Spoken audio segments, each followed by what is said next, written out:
장기 요양 1등급에서 5등급 차의 핵심 정리. 여러분 안녕하세요. 오늘 영상에서는 많은 분들이 헷갈려 하시는 장기 요양보험 등급별 차이에 대해 아주 쉽게 설명해 드리려고 합니다. 부모님이 연세가 들고 건강이 약해지면서 이제는 도움을 받아야 하나? 장기 요양 등급을 신청해야 하는 건가? 이런 고민 누구나 한 번은 하게 됩니다. 하지만 실제로 등급이 어떻게 나눠지는지, 각 등급에 따라 어떤 서비스를 받을 수 있는지, 가족이 얼마나 부담을 덜 수 있는지 정확히 알고 있는 분들은 많지 않습니다.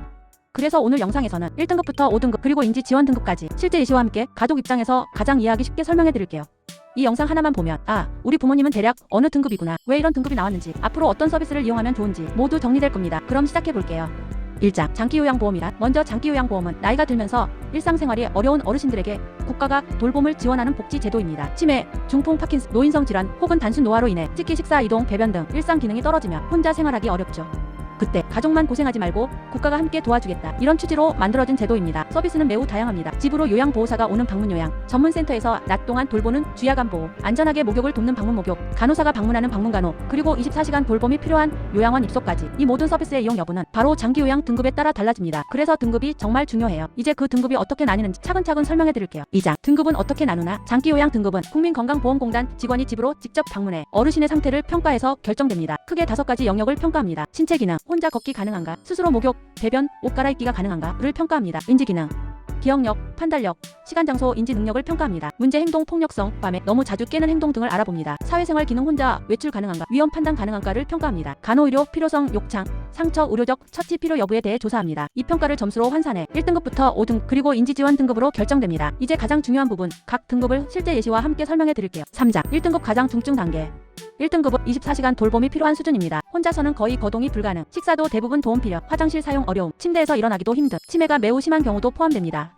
예를 들어 부모님이 몸을 많이 못 움직여 눕거나 앉아있는 시간이 대부분이고 간단한 일조차 스스로 하기 어렵다면 1등급 가능성이 높습니다. 가족 부담이 가장 큰 단계이기 때문에 요양원 입소, 방문요양, 방문간호 등 할 수 있는 서비스가 매우 넓습니다. 4장 2등급 전반적 도움 필요 단계. 2등급은 대부분의 일상에서 지속적인 도움이 필요한 수준, 걷기는 가능하지만 매우 불안정, 식사는 가능하지만 도움 필요, 목욕, 청소, 일상 대부분 누군가의 손길 필요이 필요합니다. 혼자 두기에는 매우 위험, 치매 중기인 경우도 많은 등급입니다. 예시로 보면 엄마가 혼자 걸어 다니긴 하지만 조금만 방심하면 넘어지고 목욕이나 청소는 전혀 못하는 상황, 이런 경우가 2등급입니다. 2등급부터는 요양원 이용도 충분히 가능하며 가정에서 돌볼 때도 상당한 지원을 받습니다. 5장 3등급 거동 가능하지만 도움 필요한 단계. 3등급은 걸을 수 있지만 일상 대부분은 도움 필요한 단계입니다. 이렇게 이해하면 가장 쉽습니다. 기본적인 이동은 가능하지만 샤워, 청소는 거의 불가능하며 옷 갈아입기나 배변도 실수 많고 치매 중기에 해당하는 경우가 많습니다.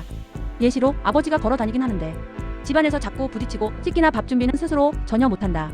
이런 경우 3등급 가능성이 높습니다. 3등급부터는 주야간 보호센터를 가장 많이 이용합니다. 하루 종일 전문 돌봄을 받기 때문에 맞벌이 자녀에게 특히 큰 도움이 됩니다. 6장 4등급 기본 생활은 가능하지만 불안정한 단계. 4등급은 생활은 가능하지만 도움 없이는 위험한 단계입니다. 걷기는 가능하지만 균형이 불안정, 요리, 청소, 외출은 불가능, 혼자 두면 안전사고 위험 높음, 치매 초기 중기 사이가 많음. 예를 들어 부모님이 식사는 스스로 챙겨 드시지만 가스 끄는 걸 잡고 있고 밤에 나갔다가 길을 잃는 경우, 이런 상황이면 4등급 가능성이 큽니다. 가정에서 케어할 때 데이케어 주야간 보호 이용이 가장 도움이 되는 등급입니다. 7장 5등급 치매 중심 등급. 5등급은 치매 환자를 위한 등급입니다. 신체는 비교적 멀쩡해 보일 수 있습니다. 하지만 인지 기능이 낮아 일상생활을 스스로 유지하기 어렵습니다. 길을 잃고 가족도 자주 헷갈립니다. 약을 제때 못 먹고 물건을 계속 잃어버리며 위험한 행동을 반복합니다. 즉 몸은 건강해 보여도 혼자 두기에는 너무 위험한 상태입니다. 5등급은 특히 치매 전문 프로그램이 있는 주야간 보호센터 이용이 정말 효과적입니다. 8장 인지지원 등급 치매 초기 단계. 인지지원 등급은 치매 초기지만 신체는 거의 정상인 분들이 받습니다. 기억력 저하, 약속을 반복해서 잊음, 같은 질문 반복, 시간, 장소, 헷갈림, 가스, 문단속, 실수, 잦음 등의 증상이 있습니다. 하지만 걷기, 씻기, 옷 씻기 등 신체 기능은 거의 정상입니다. 2등급에서는 주로 데이케어에서